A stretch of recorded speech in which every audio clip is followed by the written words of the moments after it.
and today we are here with Stuart Marcus. We know you like tall ships, but is that your favorite type of boat or watercraft? Yeah, it is. I love sailing sailboats of all sizes, but I really love the tall ships. To me, they just look beautiful. And I remember being your age, like 8, 9 years old, and making drawings of them from what I'd seen in books and paintings. And then when I grew up, I saw one off in New York Harbor, and I went to explore it, to tour it, and I found out that the next summer they were going to start taking people on board to be like sail trainees to learn how to sail a ship, and I said, wow, I got to do that. So yeah, I've just always loved tall ships. And every once in a while, every decade or so, they have something called Op Sail, which is when a whole bunch of tall ships get together and sort of do a parade or do a voyage together. And I've seen a couple of those. I actually even took part in one back in 1992. And it was just the coolest thing. So yeah, I've just always loved those. That's cool. Did you always know that you wanted to be a musician? Did you want to be something else when you were a kid? You know, when I was a kid, I didn't know what I wanted to be, but I always loved music. And I grew up, and then when I got into high school and college, I wanted to be a rock star. And I got into all kinds of music and found all kinds of different ways, groups to sing with, high school and college, and a couple of different bands.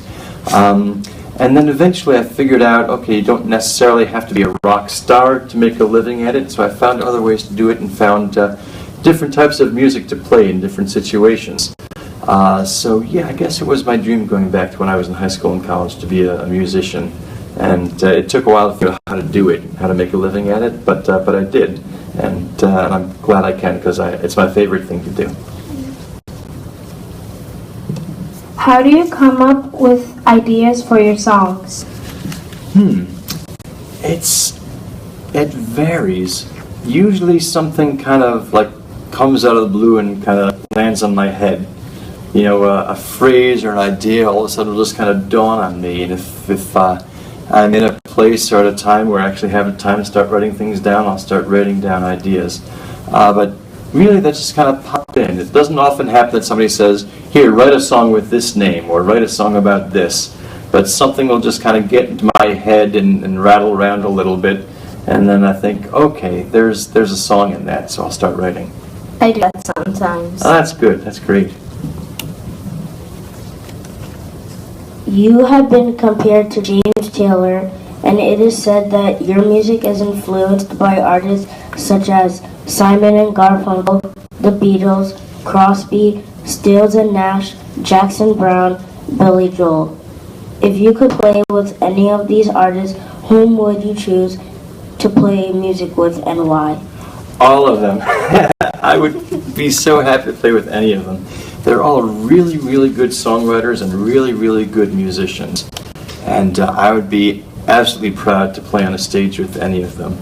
And they all influenced me in different ways. The Beatles had a great pop music sensibility about them. Their songs are easy to sing along with.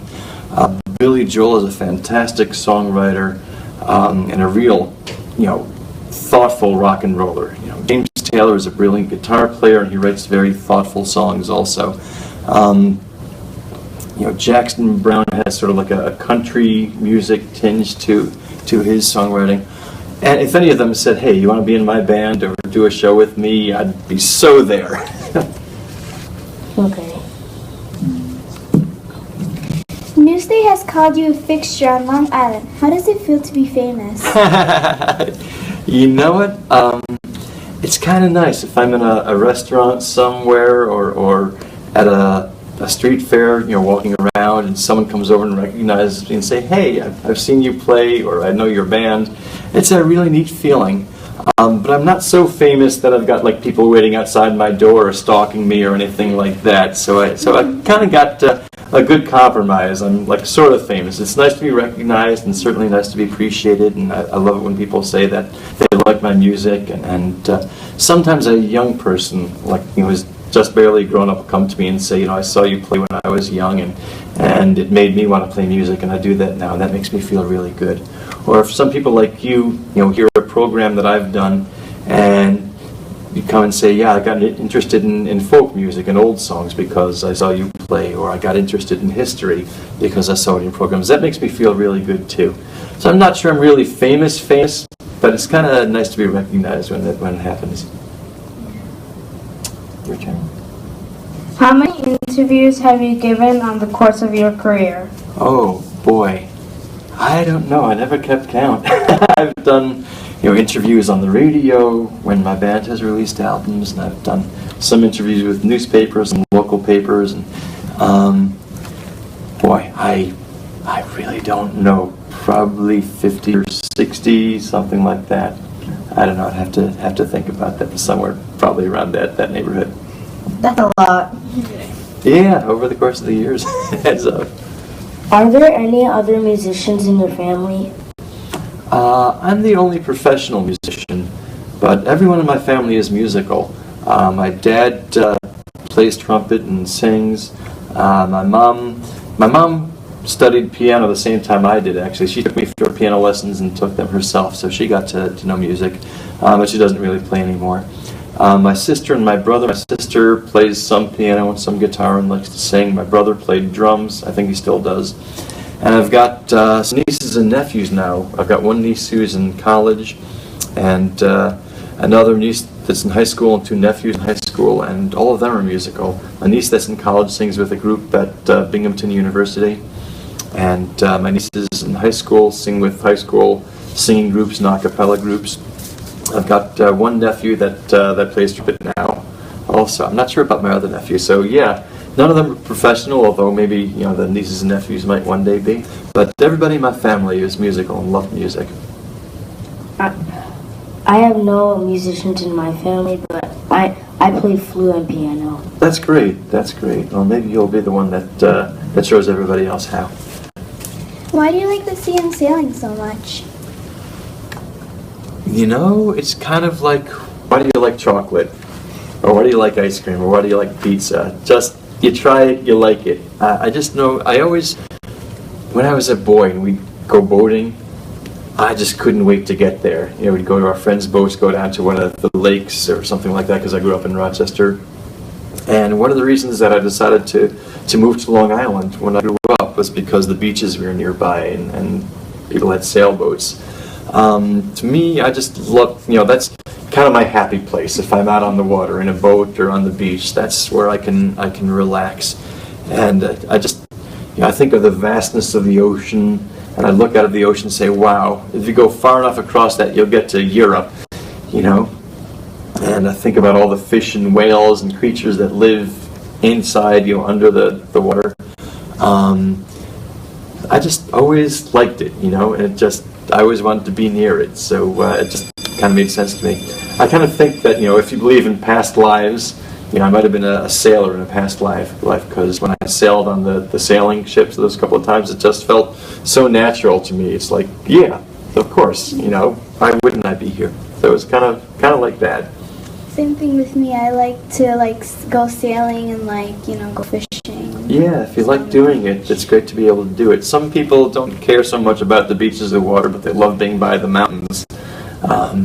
So it's just, where you just feel happy and comfortable. It makes you feel good. What inspired you to become a musician? It was just always my favorite thing to do.